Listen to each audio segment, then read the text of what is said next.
The line stretched across the glass lobby like a silent accusation, filled with polished shoes, expensive watches, and people who looked like they had never once been told no, and standing awkwardly in the middle of it all, holding the hand of a sleepy 6-year-old, was a man who didn't belong there at all. Aariz Khalid realized too late that he had stepped into the wrong line, but by then, it was already too late to turn back. Before we dive deeper into this story, take a moment to like, comment, share, and subscribe to Wisdom Story House if you believe in kindness, second chances, and the unexpected ways life can change in a single moment. Aariz wasn't dressed for luxury.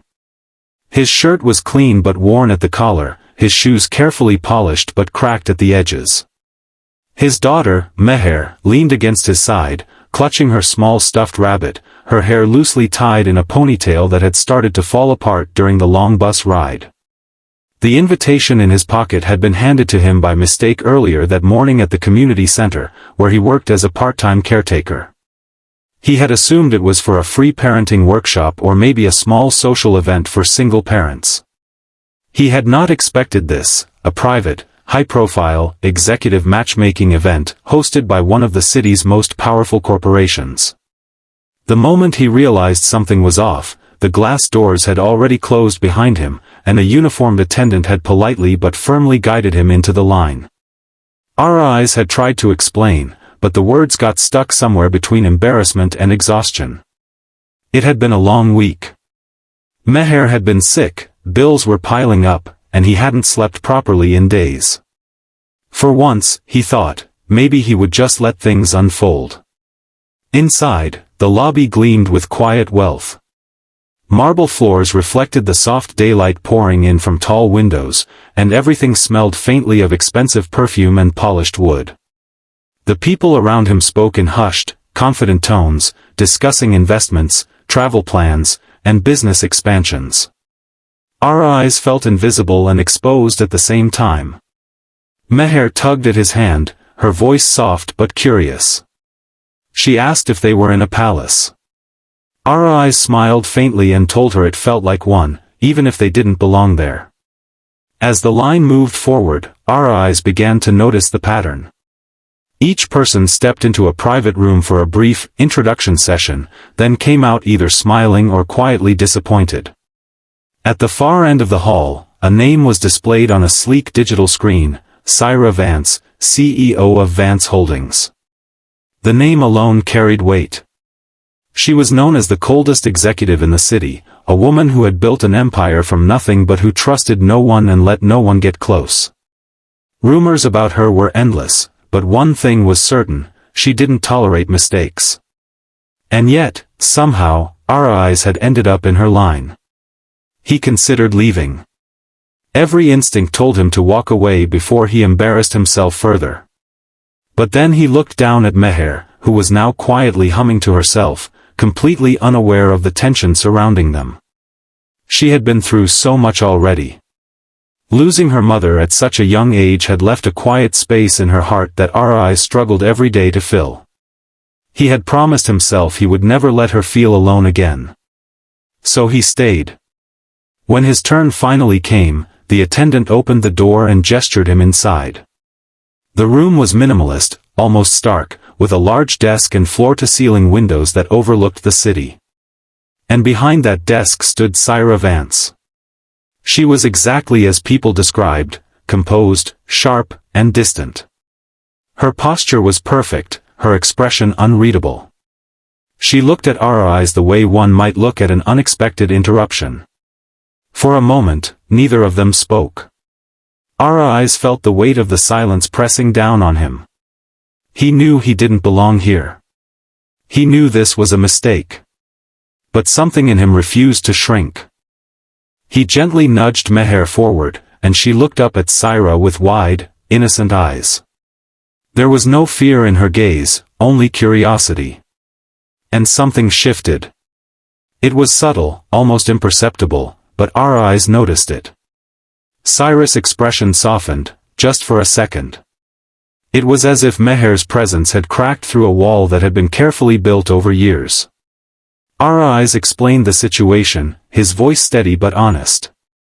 He told her about the mix-up, about the invitation, about how he had thought this was something entirely different. He didn't try to impress her. He didn't pretend to be someone he wasn't. He simply told the truth. And for the first time in a long time, Cyra listened.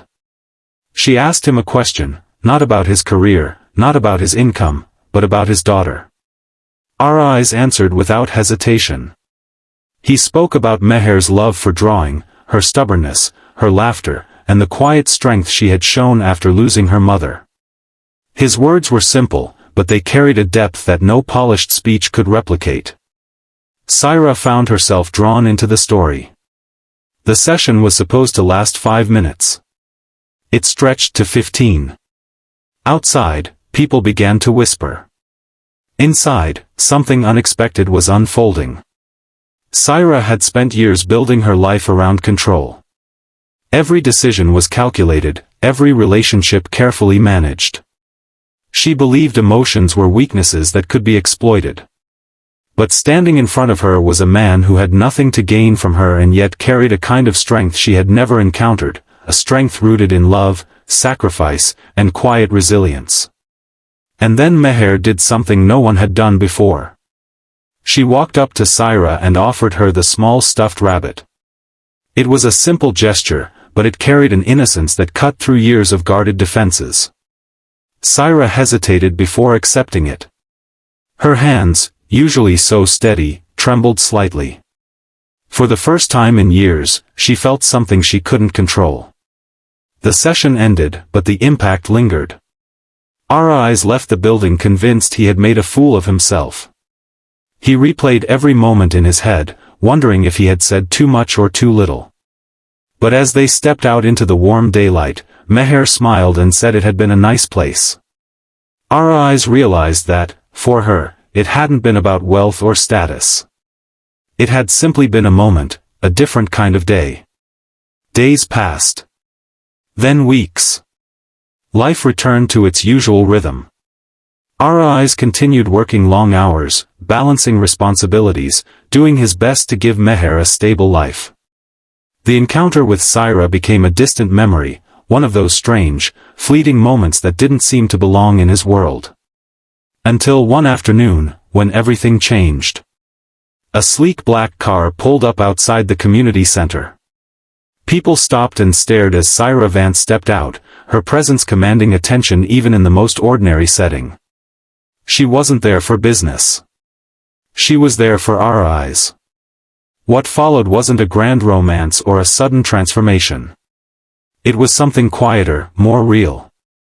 Cyra began visiting occasionally, not as a CEO, but as someone trying to understand a world she had long ignored.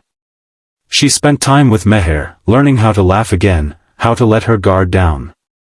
And Aariz, despite his doubts, allowed her in. Slowly, carefully, they built something neither of them had expected. Cyra learned that strength wasn't just about control, it was also about vulnerability. Aariz realized that sometimes, life's biggest mistakes could lead to its most meaningful connections. And Meher, in her quiet, innocent way, became the bridge between two completely different worlds. If this story has touched your heart so far, take a moment to engage with the video. Your support helps stories like this reach more people who need a little hope today. Months later, the city began to notice a change in Cyra Vance. She was still sharp, still brilliant, but there was a warmth in her decisions, a humanity that hadn't been there before. Her company started supporting community programs, childcare initiatives, and opportunities for people who had been overlooked. No one knew the full story. But Aariz did. It hadn't started with a grand plan or a perfect meeting. It had started with a mistake, a wrong line, a wrong place, a moment that shouldn't have happened. And yet, it changed everything. Before we reach the ending, here's a special request. Comment below with one word that describes what this story made you feel. Because sometimes, the most unexpected paths lead us exactly where we're meant to be.